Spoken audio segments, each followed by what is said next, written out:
नमस्कार साथियों, बहुत बहुत स्वागत है आपका सुधा हिंदी क्लासेस में।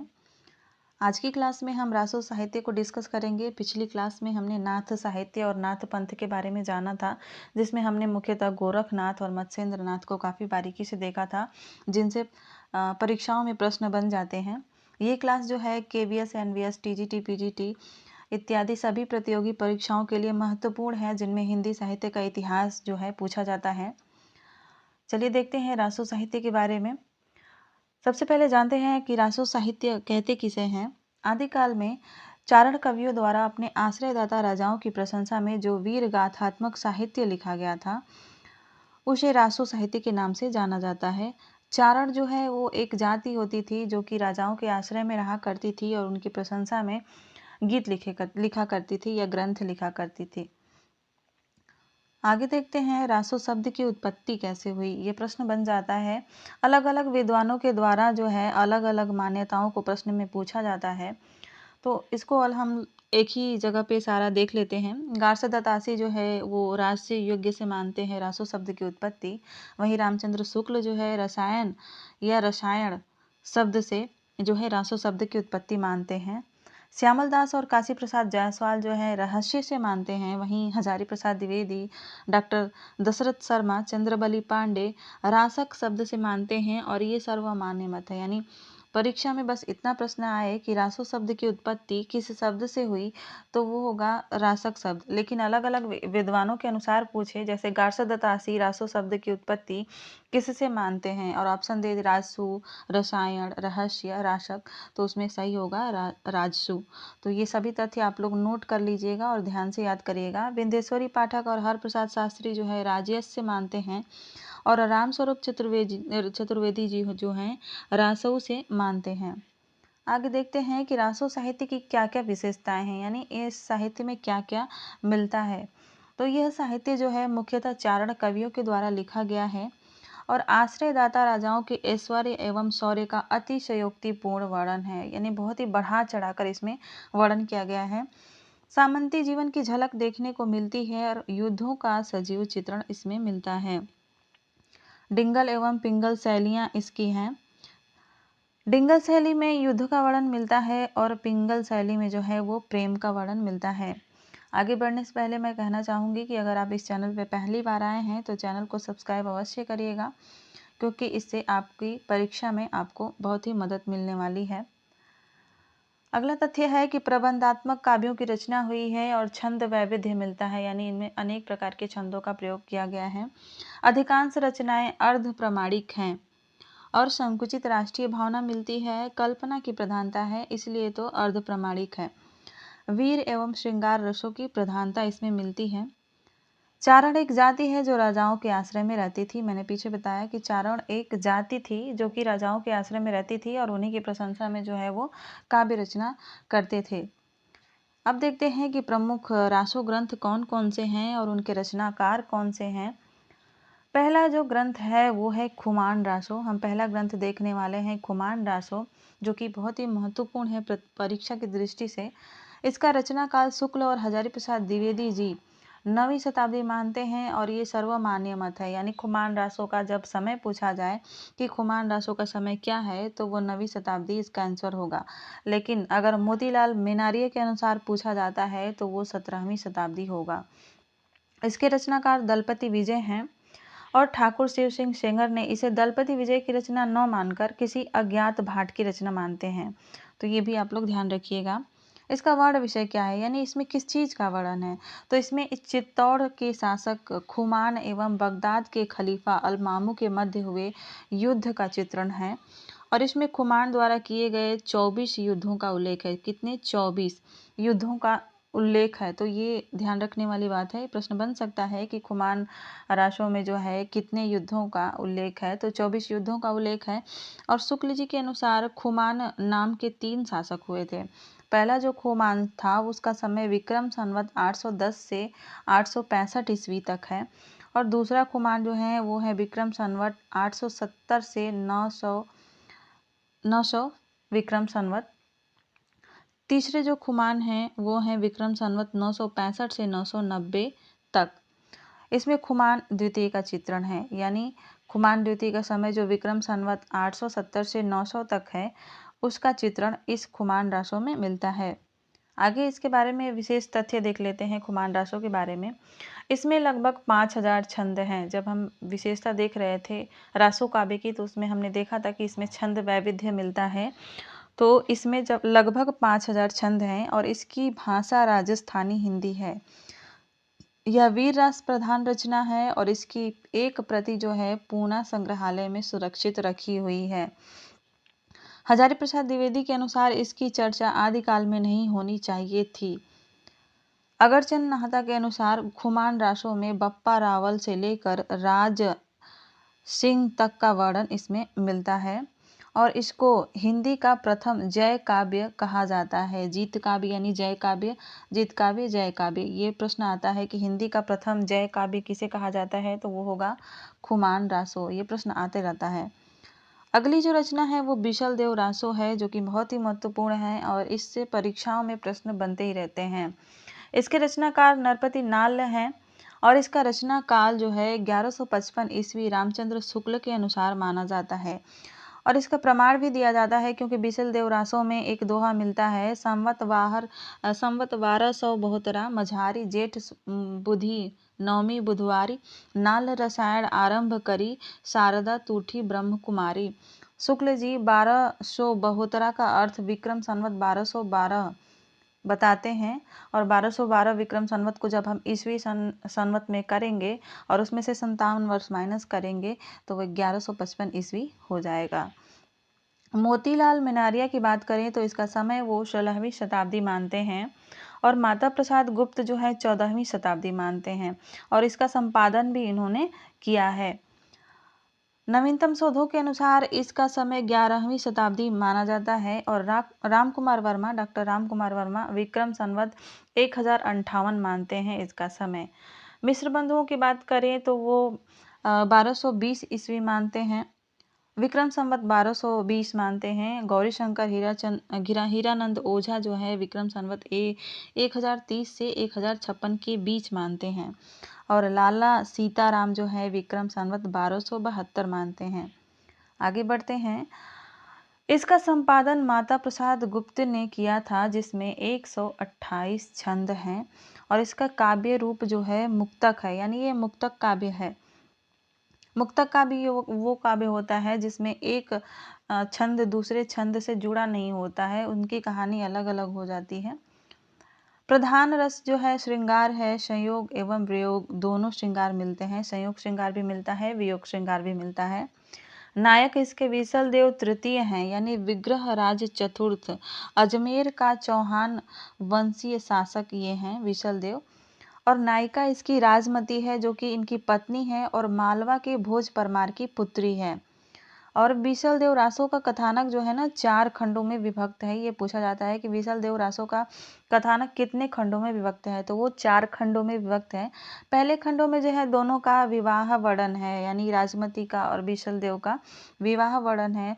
और द्वितीय खंड में राजमती के किसी कथन से रुष्ट होकर विशल देव का उड़ीसा जाना और वहां पर 12 मास तक वहीं पर रुक जाना, यहाँ पर द्वितीय खंड में इस चीज का वर्णन है। तृतीय खंड में वो राजमती के विरह का 12 मासा पद्धति में वर्णन मिलता है और चतुर्थ खंड में भोज परमार द्वारा अपनी पुत्री को घर ले जाना एवं विशल देव द्वारा उसे अजमेर लाना, इसका वर्णन चतुर्थ खंड में मिलता है। अच्छा, इसमें विशेष तथ्य क्या क्या है कि इसमें सर्वत्र वर्तमान कालिक क्रियाओं का प्रयोग हुआ है और यह श्रृंगारिक विरह एवं गेय काव्य है, यानी गाया जाने वाला काव्य है।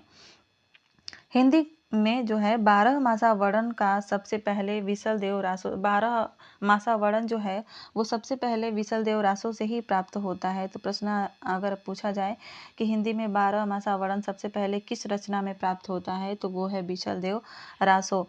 और इसमें 12 मासा वर्णन जो है कार्तिक माह से आरंभ होता है।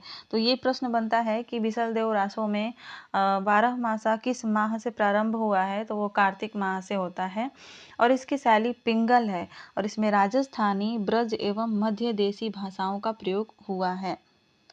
अब देखते हैं कि विशल देव रासो के संबंध में विद्वानों के कथन क्या हैं। सबसे पहले आचार्य शुक्ल की के कथन देखेंगे। इस ग्रंथ में श्रृंगार की प्रधानता है, वीर रस किंचित आभास मात्र है, संयोग और वियोग के गीत ही कवि ने गाए हैं, ऐसा शुक्ल जी ने कहा है। शुक्ल ने कहा है कि भाषा की परीक्षा करके देखते हैं तो बिशल देव की भाषा साहित्यिक नहीं राजस्थानी है। ये भी कथन शुक्ल जी का है।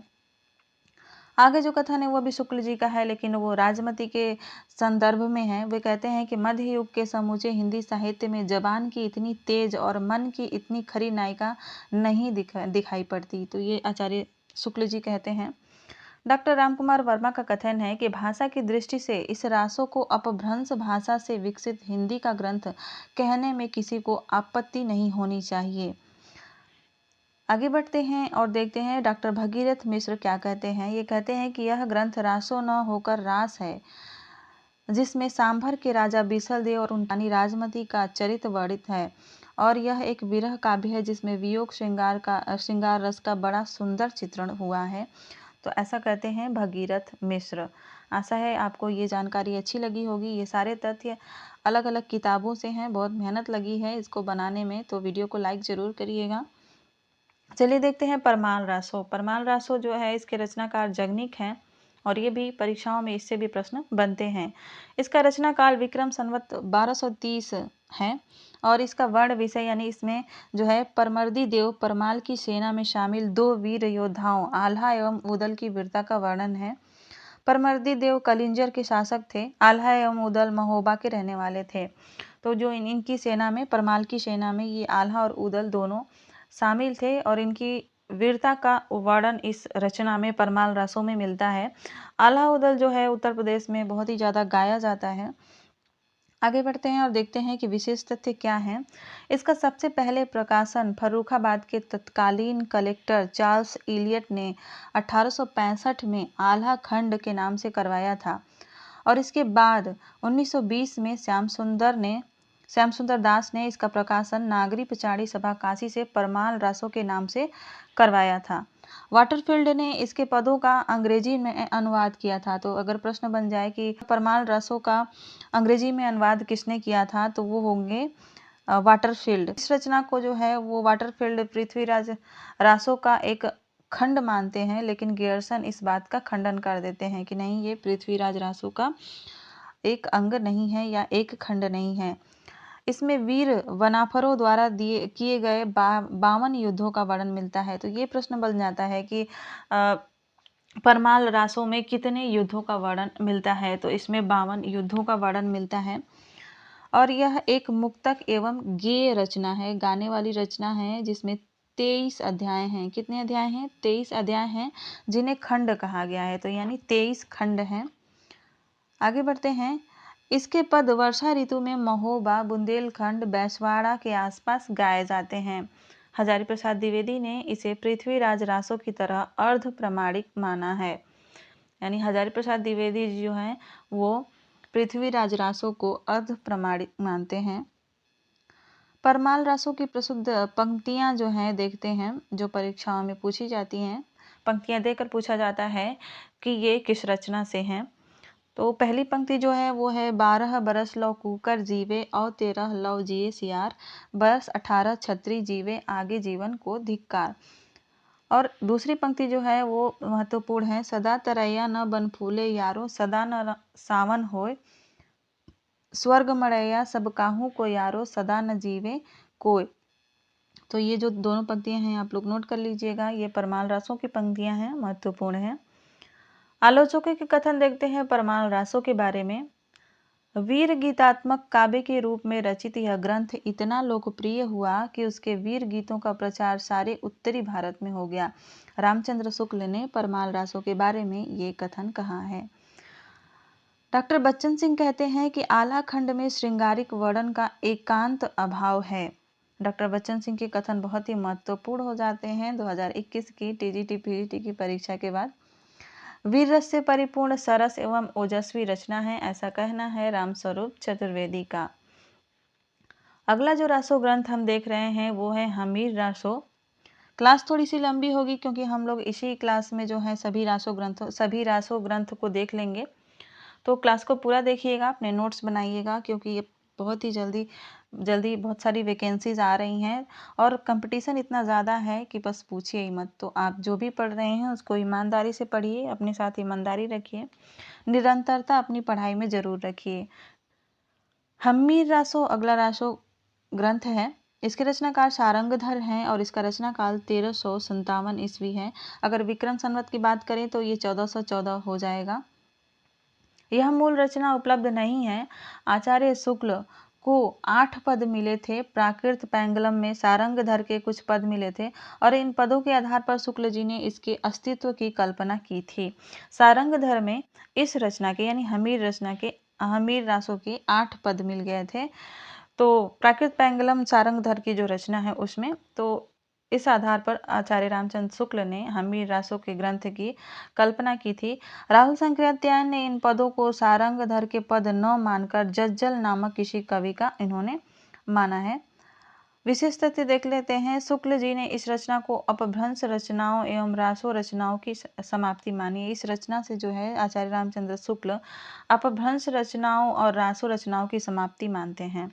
हमीर शब्द अमीर शब्द का विकृत रूप है जो किसी पात्र का न होकर एक विशेषण के रूप में प्रयुक्त होता रहा है, ऐसा हजारी प्रसाद द्विवेदी जी ऐसा कहते हैं।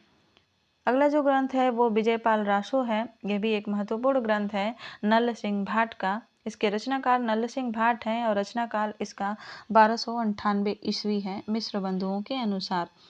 डॉक्टर नगेंद्र के अनुसार जो है वो 16वीं शताब्दी है और ये सर्वमान्य मत है। सर्वमान्य इसलिए कि अगर परीक्षा में पूछा जाता है कि विजयपाल रासो का रचना काल है तो वो हो जाएगा 16वीं शताब्दी सही उत्तर। लेकिन अगर मिश्र बंधुओं के अनुसार करके पूछे तो आपको 1298 ईस्वी बताना है। वर्ण विषय है विजयगढ़ के शासक करौली और विजयपाल एवं पंग राजा के मध्य हुए युद्धों का वर्णन इसमें मिलेगा आपको। कुल छंद इसमें है 42, यहाँ पे कुल रहेगा। कुल छंद 42 हैं और भाषा इसकी अपभ्रंश है और ये एक अप्रामाणिक ग्रंथ है। अगला जो रासो ग्रंथ है वो है जयचंद्र प्रकाश। रचनाकार इसके हैं भट्ट केदार और रचनाकाल इसका अज्ञात है, यानी नहीं पता कि कब की रचना है। लेकिन हाँ, भट्ट केदार का समय विक्रम संवत 1225 के आसपास माना जाता है। इसमें किस चीज़ का वर्णन है? कन्नौज के शासक जयचंद की वीरता का वर्णन है और यह रचना उपलब्ध नहीं है। दयाल दास सिंघायत द्वारा रचित राठौरारी ख्यात में इसका उल्लेख मिलता है। तो ये जो तथ्य है वो राजस्थान के विद्यार्थियों के लिए बहुत ही महत्वपूर्ण हो जाती है। आप लोग इसको नोट कर लीजिएगा। अगला जो रासो ग्रंथ है वो है जय मयंक जस चंद्रिका और इसके रचनाकार हैं मधुकर भट्ट और इसका रचना काल है 1186 ईस्वी। वर्ण विषय की बात करें तो ये कन्नौज के शासक जयचंद की वीरता का वर्णन इसमें मिलता है और ये रचना भी उपलब्ध नहीं है। इसका उल्लेख भी राठौरारी ख्यात में हुआ है। ये भी राजस्थान के विद्यार्थियों के लिए बहुत ही महत्वपूर्ण है। अगला देखते हैं मोस्ट इम्पॉर्टेंट पृथ्वीराज रासो, जिसके रचनाकार हैं चंद्रवरदाई और इसका रचना काल 1193 ईस्वी है। ऐसा माना जाता है कि पृथ्वीराज रासो के 61 सर्ग चंद्रवरदाई ने लिखे और शेष 8 उनके पुत्र जलहर ने लिखे। काव्य रूप इसका प्रबंधात्मक महाकाव्य है और कुल सर्ग 69 हैं जिन्हें समय कहा गया है, यानी इनमें जो सर्ग हैं उन्हें समय कहा गया है। शैली इसकी पिंगल है। नायक इसके पृथ्वीराज हैं जो कि धीरोदात्त नायक हैं। नायिका इसकी संयोगिता है जो कि मुग्धा नायिका है। तो ये नायक नायिकों की श्रेणियां होती हैं, नायिका और नायक की श्रेणियां होती हैं जिनमें पृथ्वीराज जो हैं, पृथ्वीराज ये धीरोदात्त नायक हैं और संयोगिता जो है वो मुग्धा नायिका हैं। पृथ्वीराज रासो के निम्नलिखित 4 रूपांतरण उपलब्ध हैं। इससे प्रश्न बनते हैं। 4 रूपांतरण उपलब्ध हैं यानी 4 प्रकार के जो ग्रंथ मिलते हैं और प्रकाशन हुआ है। पहला है बृहद रूपांतरण जिसमें 16,306 छंद हैं और 69 समय है। इसका प्रकाशन नागरी पिछाड़ी सभा काशी से हो गया है और इसकी हस्तलिखित प्रति जो है उदयपुर के संग्रहालय में सुरक्षित है। कहाँ है? उदयपुर के संग्रहालय में। कौन सी प्रकाशक संस्था है? वो है नागरी पिछाड़ी सभा काशी। कितने छंद हैं? 16,306। कितने समय हैं? 69 समय हैं। ठीक है। दूसरा होता है मध्यम रूपांतरण, जिसमें 7000 छंद मिलते हैं और इसकी प्रतियां बीकानेर एवं आबोहर में सुरक्षित हैं। तीसरा मिलता है लघु रूपांतरण, जिसमें 3500 छंद हैं, 19 सर्ग हैं और इसकी हस्तलिखित प्रति बीकानेर के संग्रहालय में सुरक्षित है। ये सभी तथ्य आप लोग नोट करिएगा। और चौथा मिलता है सबसे लघुतम रूपांतरण, जिसमें 1300 छंद मिलते हैं और इसी को डॉक्टर दशरथ शर्मा ने मूल पृथ्वीराज रासो माना है और इसका संपादन डॉक्टर माता प्रसाद गुप्त ने किया है। इसके प्रामाणिकता की बात करें तो कर्नल जेम्स टॉड ने इसके काव्य सौंदर्य पर रीझ कर इसके पदों का अंग्रेजी में अनुवाद किया तथा इसका प्रकाशन the Royal Asiatic Society of Bengal से आरंभ करवाया था। और इसी बीच डॉक्टर बुलर को 1875 ईस्वी में जयानक कवि द्वारा रचित पृथ्वीराज विजय नामक एक रचना मिल गई, जिसमें संयोगिता हरण का चित्रण नहीं था और इसी के आधार पर उन्होंने पृथ्वीराज रासो को अप्रामाणिक घोषित कर दिया था। और इसके बाद पृथ्वीराज रासो की प्रामाणिकता को लेकर विद्वानों में तीन मत हो गए, यानी विद्वान तीन मतों में विभक्त हो गए। पहले थे अप्रामाणिक मानने वाले, दूसरे थे अर्ध प्रामाणिक मानने वाले और तीसरे थे प्रामाणिक मानने वाले। तो ये जो इसमें से कथन बनते हैं ना, वो बहुत ही ज़्यादा कंफ्यूजिंग होते हैं। एक तो अप्रामाणिक मानने वाले, दूसरे अर्ध प्रामाणिक मानने वाले, तीसरे प्रामाणिक मानने वाले। तो हम लोगों ने ना अलग अलग इन सब लोगों को कर लिया है और अलग अलग इन लोगों को देख लेते हैं। सबसे पहले देखेंगे अप्रामाणिक किसने किसने माना है। गौरी शंकर, हीरानंद ओझा, Munshi Devi Prasad, Buhler, doctor Buhler और आचार्य रामचंद्र शुक्ल, मुरारी दान, श्यामल दास और मोतीलाल मेनारिया, इन सभी विद्वानों ने इसे अप्रामाणिक माना है। अर्ध प्रामाणिक जो मानते हैं वो हैं अगरचंद नाहरा, मुनिजिन विजय, हजारी प्रसाद द्विवेदी और सुनीति कुमार चटर्जी। ये जो हैं ये विद्वान अर्ध प्रामाणिक मानते हैं पृथ्वीराज रासो को। प्रामाणिक जो मानते हैं वो हैं श्याम सुंदर दास, मोहनलाल बिशुड़लाल पांड्या। मोहनलाल बिशुड़लाल पांड्या ने तो इसको प्रामाणिक सिद्ध करने के लिए एक नए सन का आविष्कार ही कर दिया था, कल्पना कर दी थी एक नए सन की। जेम्स टॉड इसको प्रामाणिक मानते हैं, हरिऔध मानते हैं, दशरथ शर्मा और डॉक्टर नगेंद्र गियर्सन मिश्र बंधु और मथुरा प्रसाद दीक्षित, ये सभी विद्वान जो हैं इसे प्रामाणिक मानते हैं। आगे बढ़ते हैं, पृथ्वीराज रासो की भाषा का प्रश्न देखते हैं। भाषा के बारे में भी लोगों में मतभेद हैं। अपभ्रंश मानने वाले विद्वान कौन कौन से हैं? वो हैं मुनि जिन विजय, मुनि कांति सागर, सुनीति कुमार चटर्जी और हजारी प्रसाद द्विवेदी। इतने तथ्यों को देखकर ये पता लग जाएगा आपको कि पृथ्वीराज रासो जो है कितनी महत्वपूर्ण रचना है। आपको इसके एक एक तथ्यों को बहुत ही बारीकी से याद करना पड़ेगा। डिंगल मिश्रित भाषा मानते हैं डॉक्टर दशरथ शर्मा, राम कुमार वर्मा और मोतीलाल मेनारिया। पिंगल शैली एवं ब्रजभाषा मानते हैं उदय नारायण तिवारी, नामवर सिंह, ग्रियर्सन और शुक्ल जी, श्याम सुंदर दास, धीरेन्द्र वर्मा और विपिन बिहारी त्रिवेदी। तो ये सारे विद्वान पिंगल शैली एवं ब्रजभाषा मानते हैं, जो कि सर्वमान्य है। तो अगर पृथ्वीराज रासो की भाषा पूछी जाए प्रश्न में तो वो होगा पिंगल शैली एवं ब्रजभाषा। पृथ्वीराज रासो के महत्वपूर्ण सर्ग कौन कौन से हैं इसके बारे में देख लेते हैं। 69 सर्ग हैं, तो सारे तो महत्वपूर्ण होंगे नहीं। इसमें से पहला सर्ग जो है वो बहुत ही महत्वपूर्ण है, जिसका नाम है आदि पर्व स्वमय, और इसमें पृथ्वीराज के वंश का परिचय हमें मिलता है। दूसरा सर्ग है दासम समय, जो कि विष्णु के 10 अवतारों का वर्णन इसमें मिल जाता है। 20वां सर्ग जो है वो है पद्मावती समय। 57वां सर्ग है कैमास वध समय।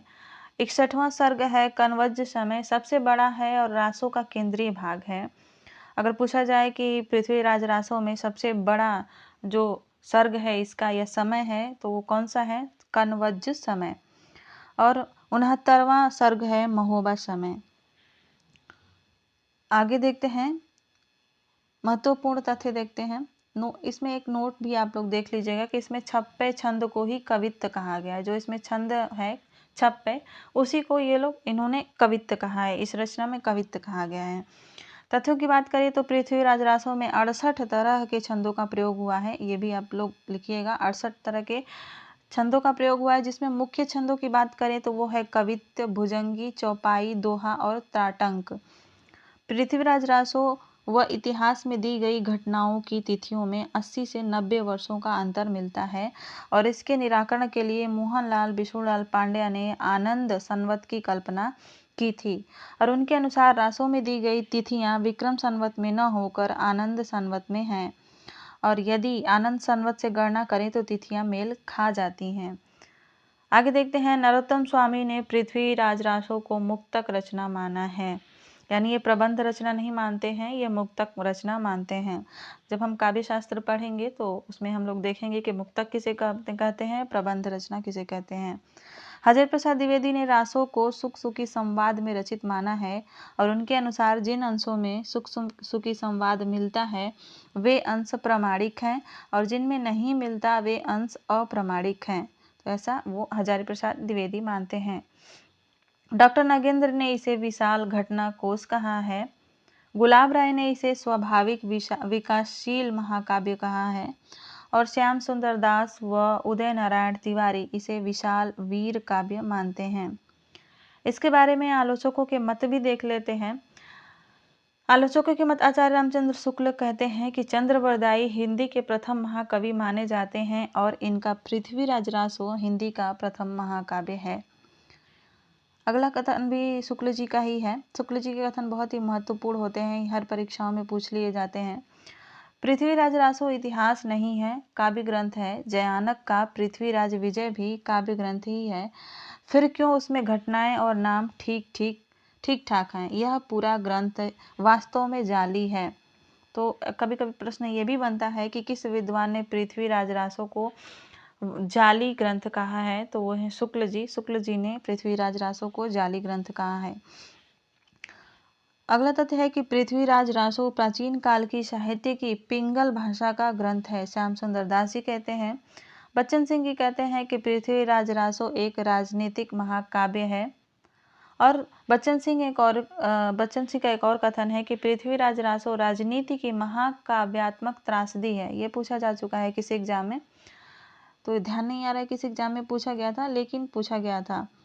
पृथ्वीराज रासो की रचना सुख सुखी संवाद के रूप में हुई थी और जिन सर्गों में यह शैली नहीं मिलती उन्हें प्रक्षिप्त यानी बाद में से जोड़ा हुआ मानना चाहिए और इससे वे अंश ही प्रसिद्ध सिद्ध होते हैं जिनमें इतिहास विरुद्ध तथ्य हैं, ऐसा मानते हैं हजारी प्रसाद द्विवेदी।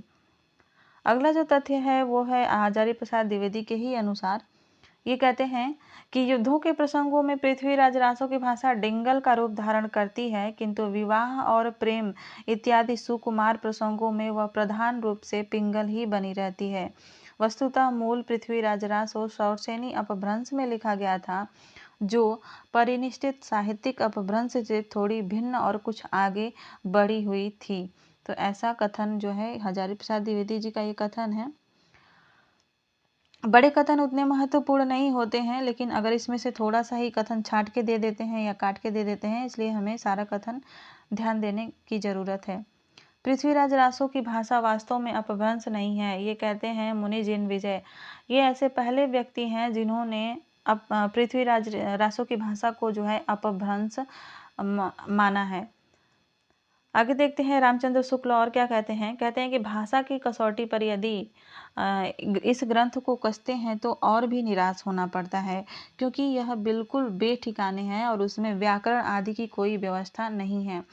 तो ये पृथ्वीराज रासो की भाषा के संबंध में रामचंद्र शुक्ल का कथन है। अन्य तथ्यों की बात करें तो पृथ्वीराज रासो की भाषा के व्याकरण पर सबसे पहले विचार वीक्स ने 1873 ईस्वी में प्रस्तुत किया था और हर्नले दूसरे भाषा वैज्ञानिक थे जिन्होंने पृथ्वीराज रासो की भाषा पर विचार किया था। अगला तथ्य देखते हैं। अगला तथ्य है चंद्रवरदाई ने पृथ्वीराज रासो की भाषा को षड भाषा कहा है, यानी 6 भाषाओं से मिली हुई भाषा कहा है, जिसमें ब्रजी, मागधी, संस्कृत, नाग, यवन और फारसी भाषा का मेल है। संस्कृत को इन्होंने अमर भाषा कहा है, नाग यानी प्राकृत प्लस अपभ्रंश, यवन यानी तुर्की भाषा।